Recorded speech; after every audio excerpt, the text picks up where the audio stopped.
Hey everybody, Professor Allen here. Going to go over 11.4 with you virtually, not live, because partial fractions is pretty involved. It's a little bit different, but it's going to piggyback off of a lot of things that we've already learned, but just kind of working inversely, in reverse, backwards. So let me get you started here with some words of advice. If you'd like to pause it here and actually read through it, feel free. But just wanted to kind of mention a few things that we're going to be dealing with rational functions, those fractions. And in order to add or subtract them, we know we need to get a common denominator. And we do that by multiplying by that fancy one. And then once we have it, keep the denominators that we got in common and add or subtract the tops, combining our like terms, doing our order of operations.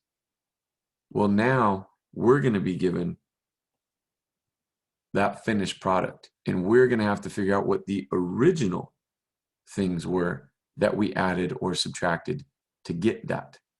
So again, working in reverse, going to be a little bit different, and there are several different cases that we will be talking about, and I'll give you a couple different examples of each type so that you can at least see one of each. Okay? Why are we covering this in college algebra? Well, very important for you guys to be able to do in second semester calc. Okay, so of course calculus, there'll be more to it, a little bit different looks, but the process will still be the same. You'll just be doing more things with it at the end or at the beginning to get there. All right, so I'm going to just start us off by working frontwards before we work backwards. All right, these partial fractions, going to challenge you a little bit, mostly your algebra, so let's get to it. Let's say I have this simple example that I'm going to be asked to add or subtract these fractions. And in order to get a common denominator with the x plus 3 and the x plus 2, first of all, I don't like subtracting. I much prefer adding. So I'm going to actually pretend that this is a -1 times that, and I'm going to multiply it to either the top or the bottom, not both. Okay, so I'm going to just distribute this negative up here so that I can add these two fractions instead. Because you know, if I add a negative, that's the same as just subtracting a 2 or a 3 or whatever. All right, next I'm going to go ahead and multiply by a fancy 1 to both of these things. And since this has an x plus 3 and this doesn't, then I'm going to have to multiply this side by an x plus 3 over x plus 3. Because we know anything times 1, which is what this is, will still be that thing. Okay? Now over here, same idea. Now I have the x plus 3 in both denominators, but this has an x plus 2 that this doesn't. So I'm going to multiply by another fancy 1 of x plus 2 to this. So when we get our multiplication going here, we can see that on the top, we're going to have to distribute a 3 and get 3x plus 6. And the bottom, I'm actually going to leave in the factored form. I'm not going to multiply that out. Plus, I'm going to have to distribute the -2 to both of these numerators, which gives me a -2x minus 6. Again, over the x plus 2, x plus 3, leaving it in factored form. Now, the reason I did the distributing, a lot of students, this is where they go wrong. They would have left the negative here. They would have only distributed the 2 and got 2x, and then distributed the 2 to the 3 and got positive 6. And then when they do the subtraction, they only do it to the first term on top and not both like they should be. And so they end up missing that negative sign there because they only attach it to the thing that's at the front. When in reality, you should have been subtracting this whole fraction. Okay, so this up here, that first step of changing it to addition, is just my way to make sure that I don't make any mistakes, namely right here. Okay, so now that I have my common denominator, I worked hard to get it, I get to keep it. Because the only way that we know how to add or subtract things is if those things are alike. And in this case, I now have these things. So I will either have more or less of them, depending on what they ask us to do, add or subtract. And the numerator tells us the number of these things that we have. The number of these things that we have. So we will simply just add what we can, and at first, that would be the x's. So a 3x plus a negative 2x will give us 1x. So taking the x's first, and now I'm going to add the numbers next, and in this case 6 minus 6 gives us a 0. So my final answer to this is simply x over x plus 2 times x plus 3. Whether they give it to us like that or all multiplied out will depend. But you need to know that these are one and the same. Okay? We much prefer the factored form. So when we set things equal to 0, whether it's an inequality or an equality, we can solve it a lot faster in this form. So I'm perfectly good with you guys leaving it in factored form. Okay? Now remember, what we're going to be doing in this section at this point in our math careers is we're going to be given this or this, and we will therefore have to work backwards and give them the original in white there. Okay, so here's a few pieces of notes for you guys to jot down if you'd like, or just take a screenshot. This is called partial fraction decomposition. We're going to break down that finished fraction into the two original parts that it could have been. So when we are given that, they're calling it p of x, numerator function, over q of x, the denominator, and we have what are called non-repeated linear, meaning x to the first, and the top, the degree of it, whatever it is less than the denominator on the bottom, that q of x, its degree. Then what we can do is just break it up into however many factors we end up having on bottom. Now notice they're saying a1 and b1 are just constants, but notice it's x to the first, linear. Okay, and if the top has to be less than that and they're non-repeated linear factors for the bottom, then that means we cannot have any degree. In other words, x to the 0, which is just 1. So we're just going to have those constants. They're not going to write x to the 0. We're just going to have constants on top and x to the first, linear, on bottom.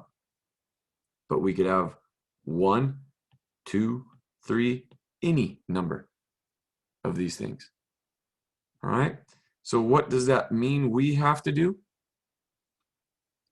Well, as you can see here, we're going to break them up and we're going to call the tops the unknowns. Right? And then what we will then have is our left side, the original thing, which normally would be our finished product after adding or subtracting fractions. And then we'll have it decomposed into however many, hopefully the least amount we can, and we will then solve this equation.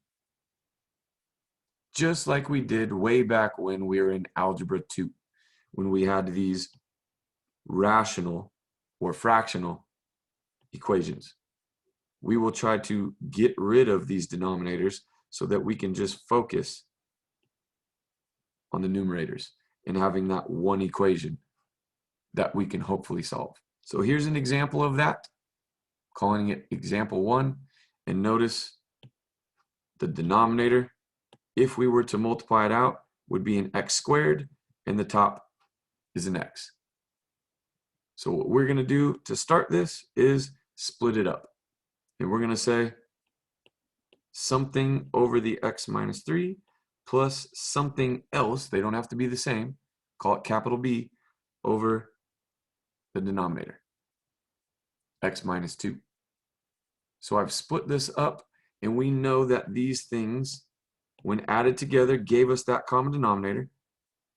And something had to be up here to give us that x.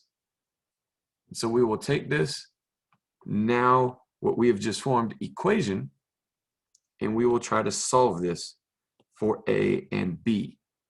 Now normally, we're solving for x.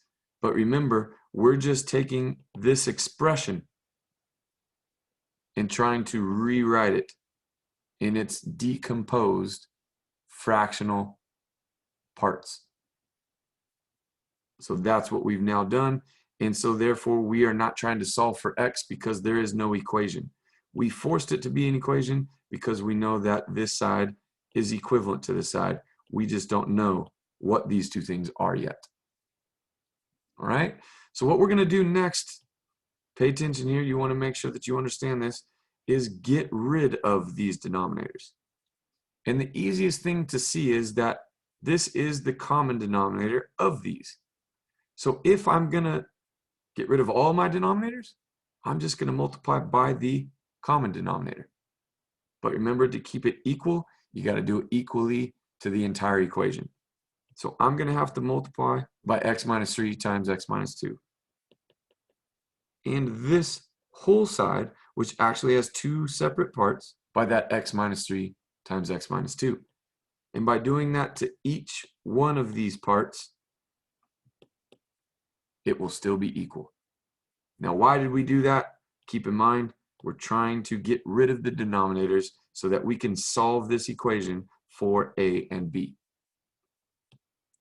So by canceling these things out, I have x minus 3 over x minus 3 and x minus 2 over x minus 2, which is 1. So I now have x on this side equals. Notice, since all of this up here is being multiplied together, I can also cancel the x minus 3's. And remember, the only time that you can simplify or cancel is when you're multiplying.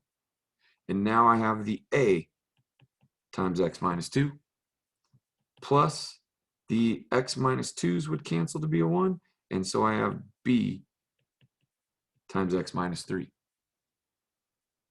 And now we, unfortunately, have it down to one equation, which is a good thing, but with technically 3 unknowns. And if you remember earlier, we were working on systems of equations with 2 equations, 2 unknowns, and then we bumped it up to 3 equations with 3 unknowns. I don't want to try to create or find 2 more equations. So what can we do? Well, remember, we're trying to solve for a and b, not the x. And since we're saying that this is equal, well, then I can choose whatever I want for x. And remember, one of our favorite numbers, unless we're talking dollar bills, y'all, is 0. Now, that doesn't mean I want to make all of these x's 0, because then I'll still have a and b. What I want to try to do is choose something for x so that these go away, but also so that one of these also goes away, either the a or the b. So we're looking for one of these things to be equal to 0. And so you can hopefully see pretty easily that if I let x equal to, let's say, 2 first, then that would now make this a 2. It would make this a 2 minus 2, and it would make this a 2 minus 3. And can I do that? Well, yeah. We are saying that these are equal. And so as long as I choose the same number for x everywhere, then it should still be equal. And look what happens once we've done that.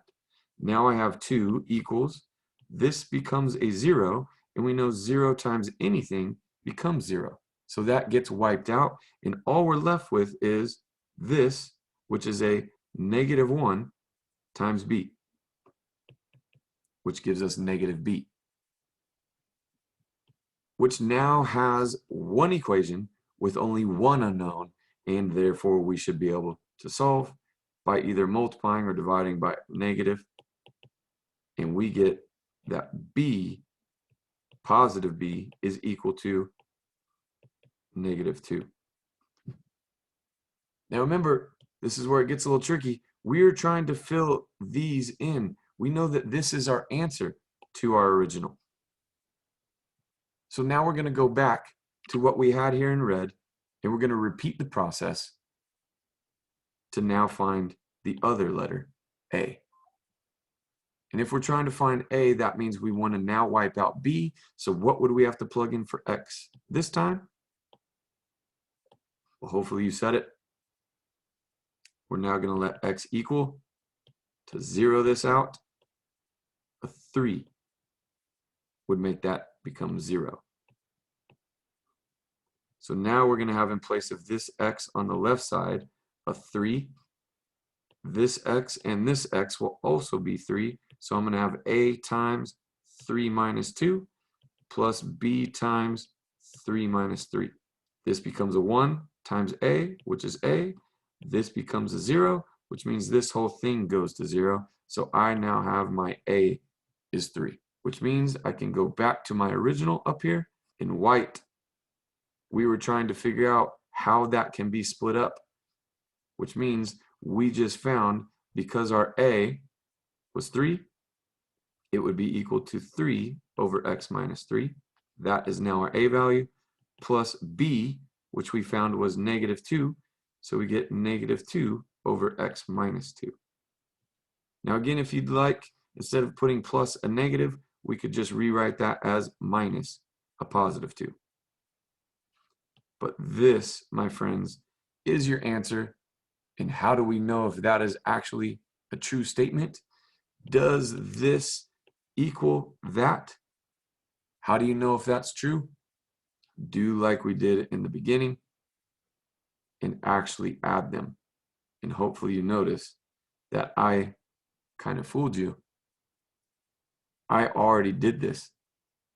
Here is my x over x plus 2 times x plus 3. This is my original. We actually did it forwards just a little bit ago. So hopefully you notice that these are the same as what we had in this example 1. But now we're working backwards. We're getting that end sum or difference for those things. We just don't know what they are until we do some arm waving. Okay, so that's the first example. Hopefully you're able to follow along. If not, you can rewind it, watch it again, or I'm going to give you a couple of different examples that increase in difficulty because there are different scenarios and situations. So let's check out the next type. What if our denominator has repeated linear factors this time? So instead of just a 2x plus 3 or a 3x minus 2, what if we had x minus 1 squared or cubed or to any power? Again, hopefully the lesser the better. Well, unfortunately, what we have to do with that denominator that has repeated linear factors, so a power of 1 for our x, we have to write every version of that all the way on down to 1. So if it were cubed, let's say, then we would have to write it cubed. We could also have it squared, and we could also have it to the first power. We have to write every single one of those. They say in increasing order, doesn't really matter, but you have to have every one accounted for. Okay? So what are we going to do? We're going to attack it the same way. If it's to the third power or to the second power, we're going to write that and the first. And the cool thing is, then we already know what the common denominator would be to get rid of them. So we'll attack it the same way. All right? Let's look at an example here of what this would look like. One example. There are many. So let's say I had a linear x to the first, but it was squared. Well, then I know that I got to split this up as the possibility of anything up top, and I would have that factor definitely to the second. I could definitely have itself. Plus, though, I could also have another one of just to the first.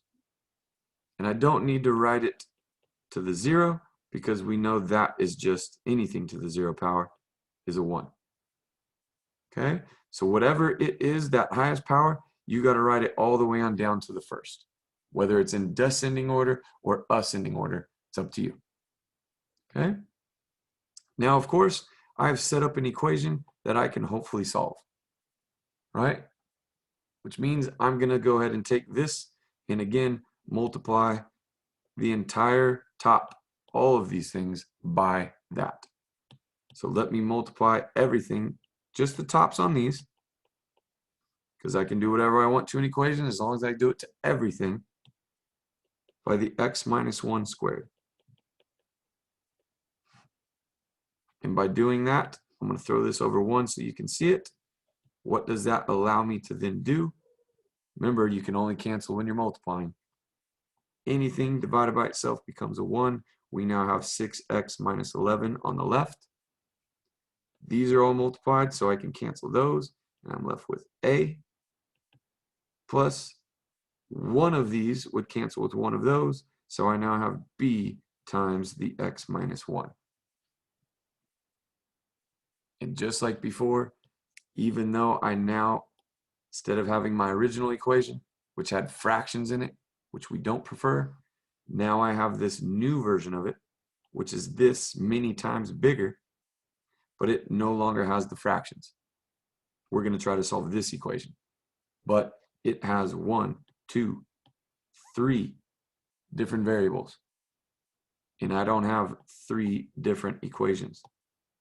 So what I'm going to do is try to zero out one of them to disappear and only have one of my capital A or B that I'm trying to solve for as my finished answer. And so remember, our finished answer will look like this. Something over x minus 1 squared plus something over x minus 1. This is our answer, which is equivalent to this. But we need to figure out what those a and b numerators are. So what would let me zero out one of these? Choosing what for x? This should be pretty obvious by now, an x of 1. So we'll go back over here and we will say let x equal 1, and that would then give me 6 times 1 minus 11 equals a plus b times 1 minus 1. Just replacing the x with a 1 to get a new equation of 6 minus 11 equals a plus, this goes to 0, which means the whole thing becomes a 0, and we get just the a, and it's equal to -5, which is what 6 minus 11 is. So we've now found our a. All we have to do then is find our b. Now this is where it gets a little bit tricky. In the previous example, we were able to choose something here to multiply to the a that would zero it out, which would only leave us with the b by choosing a particular x in here to zero it out. But there's nothing with that a. So what we're going to have to do is get a little creative here, and we're going to choose something for x that works, again, pretty nicely, but it's not going to get rid of the a. But the cool thing is we know what a is, so we can actually plug it in and use it to find our b. So we're actually going to choose something for x, and we're going to let a be what we've just found it is in order to find that last unknown. So what would be a good thing to plug in for x? Well, looking over here, we could use 0, and that would be really nice. But then this would be -11, and this would be -1, and I don't like negative things. So what I would rather choose is an x of 2. Again, it's totally up to you, just trying to get you to think ahead, because now I have 6 times 2 minus 11 equals my a, which I'm going to go ahead and replace with the -5 that we know it is, plus b times, we're going to choose that x to be a 2. So now, what am I left with? Well, this becomes 12 minus 11 equals a -5 plus b times 1, which if this becomes a 1, we just get b. And notice I now have my one equation with just one unknown. We can now solve for b by simply adding over that 5. And remember, 12 minus 11 becomes a 1. So we get 1 plus 5, which is 6 on the left. That becomes a 0, and we get our b on the right. And remember, guys, that's what we were trying to find. So now, putting the a and the b in their places, I will take that -5 and put it there, and the 6 for b and put it there. Now again, if you wrote it in the other order, you would have had a 6 over x minus 1, and then you can put minus the 5 over x minus 1 squared. These are one and the same. You just need to know and recognize if it's a multiple choice type problem on a quiz or a test that these are identical, just depending on the order that you wrote them in. Okay, hopefully you're feeling pretty good about these. They're not that bad, but again, they can be tricky. And where can you go wrong? Anywhere and everywhere. You miss a sign, like I mentioned in that first example, the whole thing's going to be screwed up from then on. So be very careful as you're working through these. But let's take a look at the last. Unfortunately, there are 2 more variations of it. What if we have non-repeated and what they call irreducible? So therefore it's in quadratic form. We can't factor it. It's not going to be something like x minus 1 times x minus 1. It's not going to be something like x minus 3 times x minus 2, whether they gave it to us in this form or that form. Irreducible, meaning that we have something like this, a quadratic, that cannot be reduced or factored. And so that's what they mean by a non-repeated. So it's not squared or anything like we just saw in the previous example, and it's not factorable. So we're going to keep it in that quadratic form. Okay, so quadratic meaning it's not just x anymore, it's x squared. If it was linear, that would be gone and we would just have x to the first. So subtle differences with these. Okay, and notice that the degree of the top, they're calling p, is less than the degree of the bottom, they're calling q. So if this is x squared on the bottom, notice we will have an x to the first on the top. So that is where this one is a little bit different. How do we attack this? Well, as you can see, we will take these things and we will rewrite them as the ax plus b, whatever variables we want to use. Okay, so remember, whatever's on bottom, it has to be bigger than the top. So if this is x to the first, this would be x to the 0, which is why there's nothing but a constant up there. But if this is x squared, now we're going to have an x to the first with it. Okay, otherwise we're going to attack it very similarly in trying to multiply by that common denominator to get rid of our fractions. So let's take a look at the example of this type of irreducible quadratic denominators. Now notice I do have a quadratic down here, and I also have an x to the first multiplied together. But if I was to multiply this out, I would have an x to the third, and notice the top is x squared.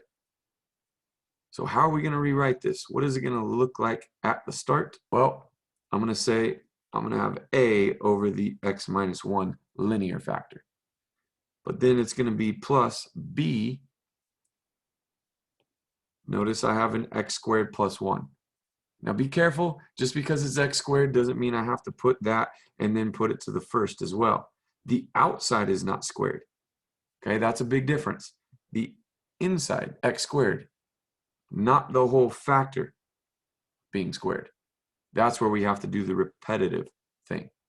Okay, so the top one, if I write x squared plus 1 for that denominator, then if it's an x to the first, remember we would have x to the 0, or no x up there. But if this is x to the second, then we're going to have a bx to the first and a possible constant as well. But I don't have any others because this was to the first and this factor was to the first. It just happens to be quadratic, so it will be one less, or linear, on top. So be careful. Hopefully you understand the rewrite of it, where we just formed an equation that we are now going to try to solve. And what we're going to do first is get rid of all of these denominators by multiplying by the denominator of the original. That would be my common denominator of these two things. All of it, though. Make sure you include all of this. So when I put that on top over here, the x minus 1 times the x squared plus 1 times all of this. Again, I'm able to do that because it's an equation. And if I want to make this 3 times bigger, I can multiply everything by 3. I want to make it this times bigger, I can do that as long as I do it to everything. And the reason we did that was, now since all of this is multiplying, I can cancel because these are also multiplying. And all of that becomes a 1. So what I'm left with on the left is 5x squared minus 6x plus 7. Here, the only thing that cancels is the x minus 1. So I have a times x squared plus 1. Here, the x squared plus 1's cancel, and so I'm left with a bx plus c times an x minus 1. And hopefully you can see now that my original equation, which remember wasn't an equation, we forced it to be so that we can try to solve the a, b, and c is what we're looking to find. Now we have an equation with no fractions that we can hopefully solve for. Now I say hopefully. How have we been doing it in the previous two examples? Well, we took and we tried to cancel out one of these things by choosing an x that would make that a 0. And which of those do we want to make 0 first? Well, I'd rather get rid of the b and the c first. So I'm going to make this thing come out 0, which would be an x of 1. Very good if you said it. We're going to let x equal 1 to get, well, that would make this a 1, this a 1, this a 1, this, and this. Every x would become a 1, and we like 1s. Works out really well. 1 squared is 1 times 5 is 5. Minus 6 times 1 plus a 7. A 1 squared is 1 plus 1 is 2, so we get 2a plus, well, this would be a b plus c when this becomes a 1 here. But when this is a 1, we know 1 minus 1 is 0. So that's going to make this whole thing go to 0, which is really nice because that then allows us to get rid of all of that and become a 0.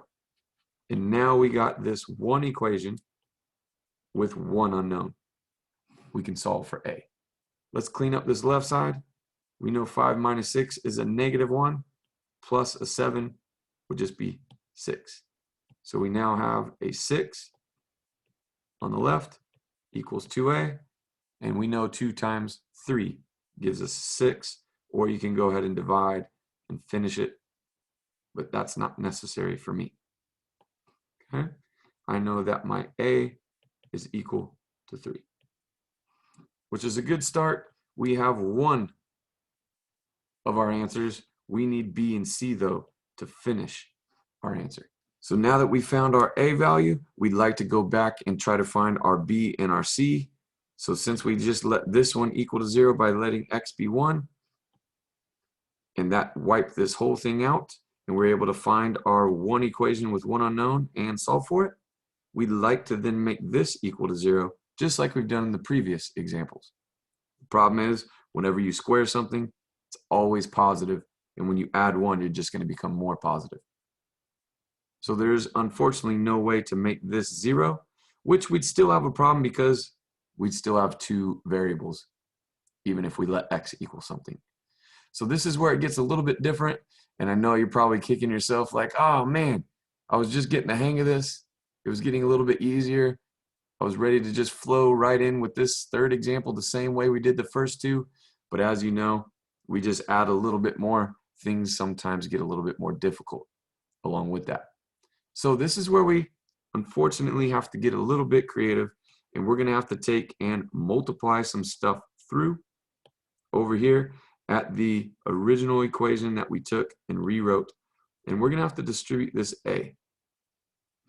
So we're now going to get over here our 5x squared minus 6x plus 7 equals ax squared plus a. Now, if I wanted to, I already know what a is, so I can just replace those a's with what we know it is and say it's 3x squared plus 3. But over here, we're going to have to do a little bit more work because we have a binomial times a binomial. We're going to have to FOIL or distribute twice. So I'll take the first term and distribute it to these two. So that would give me a bx times x, which is bx squared, and then a bx times a negative 1, which is negative b times x, and then the c times x, and the c times negative 1. And unfortunately, we now have to try to solve this equation. And you might be wondering, how? That's pretty nasty. Well, what we'd like to do is, since we have this nice clean left side, we'd like to write it in a similar form, this quadratic of something x squared, something x, and then our constant. So I'm going to collect all the x squared terms, put them together. I'll collect all the x terms, put them together, and then all the constants and put them together in that same order. So doing that yields, and now that we have that all written out with all of my x squareds together, all of the x's together, and then all of the constants together, we can now say that I can rewrite this by factoring out the x squared. That would leave me with a b plus 3 if I factored out the x squared. And if I factored out an x here, I would be left with a negative b plus c times the x. And then I'm going to put plus my constant, which over there they have as a 7. I will have a 3 minus c. And if you can see that the left side now resembles the right side, where we have something x squared minus 6 times x and a positive 7. And therefore we know that this has to equal that. So I will have the b plus 3 equal to 5. I will then have a negative 6 equal to the negative b plus c. And lastly, I will have a positive 7 that has to equal that 3 minus c. And now I have several different equations. And remember, what we're trying to get is one equation with one unknown so that you can solve for it. And right then and there, I know I can solve for that b by simply subtracting the 3 over for this one, which gives me b equals 2. This one, not so nice because I have 2 unknowns in this equation. So I'm going to skip that one for now. And I'm going to come over here and I'm going to say, well, if I just add the c to both sides and subtract 7, that will 0 and 0 that out. And on one side, I have the c. On the other side, I have a negative 4. And just for good measure, let's check and make sure that that b and that c actually make this true. So a negative b plus c has to equal negative 6. And we found that our b was 2 and our c was negative 4. And we know negative 2 plus a negative 4 is equal to negative 6. So these hold true, which means I get to go back up to my original expression, which we decomposed and rewrote like this. And I will say my final answer is what over x minus 1 plus what x plus what over x squared plus 1. And remember, we found the a to be 3. And we found the b and the c to be 2 and negative 4. So we will write it as 2x minus 4.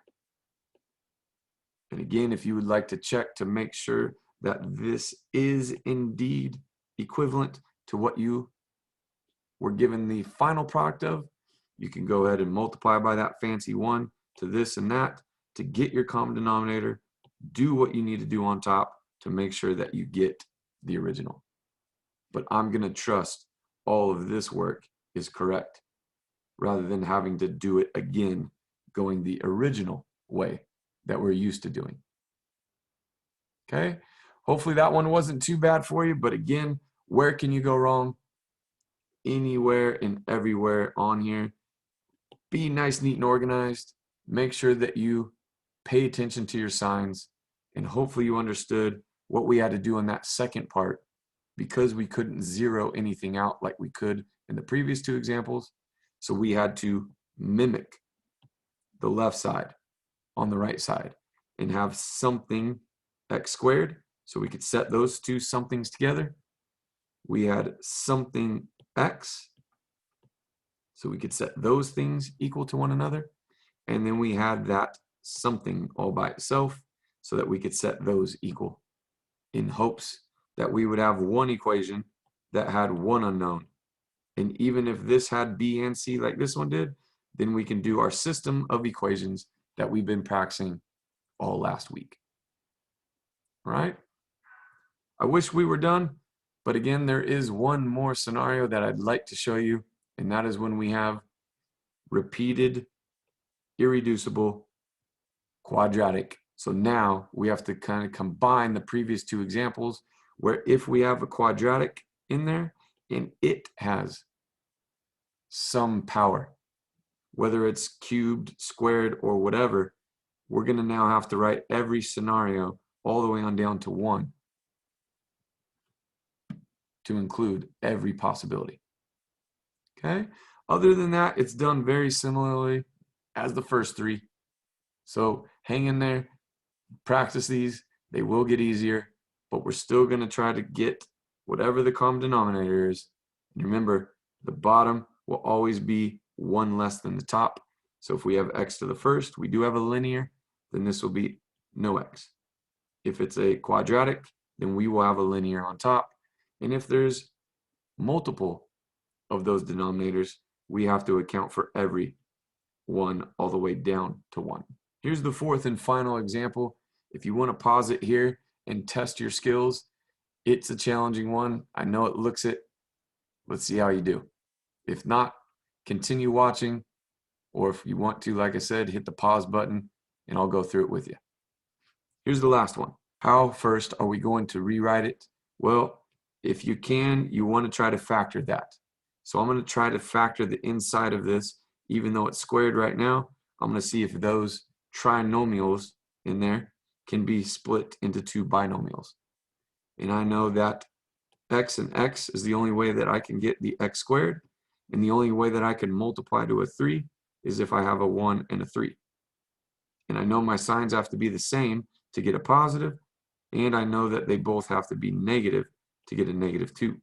So I know it's got to be -1 and -3 if it's going to be factorable. But even though these multiply to +3, they do not combine to -2. So lucky for us, that whole thing, if we were able to factor it, would have been squared. But we do not have that because we cannot factor that trinomial in there. So all we have is a quadratic that has a multiple power. So what we're going to have to do to rewrite this to start is I'm going to have that x squared minus 2x plus 3 to the first, and I'm going to add that same thing, x squared minus 2x plus 3 squared. Again, whether you want to write it in ascending order or descending order doesn't really matter. The book suggests ascending, so I'll write it that way this time. What's going to be on top, though? Well, remember, if this is x squared, then we're going to have an x to the first. And it could have a coefficient with it. And it could also have a constant attached. We don't know. The b could be 0, which means we'll end up not even writing it. But it could be there as well. So we're going to have to write ax plus b here. And since this one also is an x squared, this could be a different linear. So we'll put cx plus d. So now we know our final answer is going to look like this. But what we're going to have to do is try to get rid of these denominators so that we can attack the tops. All right? So I'm just going to copy this real quick so that I don't lose what I know my final answers are going to look like. All I got to figure out is what A, B, C, and D are. Okay? So I've rewritten it here, and I'm going to now attack it by, just like we've done in the previous ones, multiplying by the common denominator, which is always going to be that left side. Okay? We've already given that. So I'll multiply by that, x squared minus 2x plus 3, quantity squared, to everything. And by doing that, I'm now able to, since I'm multiplying, cancel all of those with all of these, all two of them. Here as well, both of them. But here, only one of them will cancel out with that one on bottom. So what I'm left with on the left is going to be my x cubed minus 4x squared plus 9x minus 5. On the right side, I'm going to have my ax plus b times that big trinomial, and then plus just the cx plus d. If we can, we would like to zero this out, but as you can see, it's not going to happen. So what we're going to try to do is make the right side look like the left side, like we did in the previous example. So my next step here, I'll copy down the left, and I will distribute on the right. So the ax to all three of these will give me an ax cubed minus 2ax squared and a 3ax. Then I will also distribute my b to all of these, which will just give me a b times that. So I'm going to have plus bx squared negative 2bx and a positive 3b, which is also going to have that cx and d at the end, bringing those down. Okay, so now what I'm going to do is collect the like things, starting with the highest exponent on down, and then I'll try to make this side look like that. And now that I've collected all the x cubes, all the x squareds, all the x's, and the constants, no x variables there, I will now get those by themselves by factoring out the things that they have in common. So the next step would look like this. And now that we've collected all of these in that form of something x cubed, we can set each of the coefficients in front of our variables. So in this case, there is a 1 there. So I'm going to say that my a has to equal 1, which is beautiful. We've just found one of our 4 things that we need to, the a, b, c, and d. Then secondly, I will take the negative 4, which is in front of the x squared, and set it equal to this. So I also know that negative 2a plus b has to equal negative 4. And then the 3a minus 2b plus c has to equal the positive 9, which is in front of the x. And lastly, the negative 5 and the 3b plus d. And we're going to try to solve, hopefully, all of these for every single one of our a, b, c, and d variables. And the nice thing is the very first one gave us one of them, and that was a equals 1. From there, we can then take and solve by plugging in that 1 there. So now I have one equation with one variable and the next. So that would give me a -2 that I'll go ahead and add to both sides to get that to cancel out. And now I have b equals -2. And now that I know the a and the b, I can substitute those in and solve this one equation for c. So doing that, I get 3, -2 times -2 is going to be a +4, plus c equals 9, and I can just subtract this 7 over to get 7 minus 7, which is 0. C by itself equals 2. And I actually could have solved this one without knowing C because it only had B and D in it. So I will take what I know B is and substitute it in there, which would be a -6. So I'll add 6 to both sides so that that cancels out. And I just get D equals 1. And that, my friends, is what we needed, all 4 of those things, to be able to write our final answer up here. So what I'm going to do is simply just delete the A, the B, the C, and the D, and I'm going to fill in what we just found those to all be. And remember, A was 1, B was -2. So this is going to be 1x plus a -2. Our C and our D were 2 and 1, so that would now be a 2x and a +1. And that, so I don't have to rewrite the whole thing again, would be our final answer as to what the partial fraction decomposition would be for something that has irreducible, quadratic, repetitive situation. That's all. You got to practice. If you need to watch back any of this or get some extra help, go see our tutor or come see me during office hours. Take care, everyone.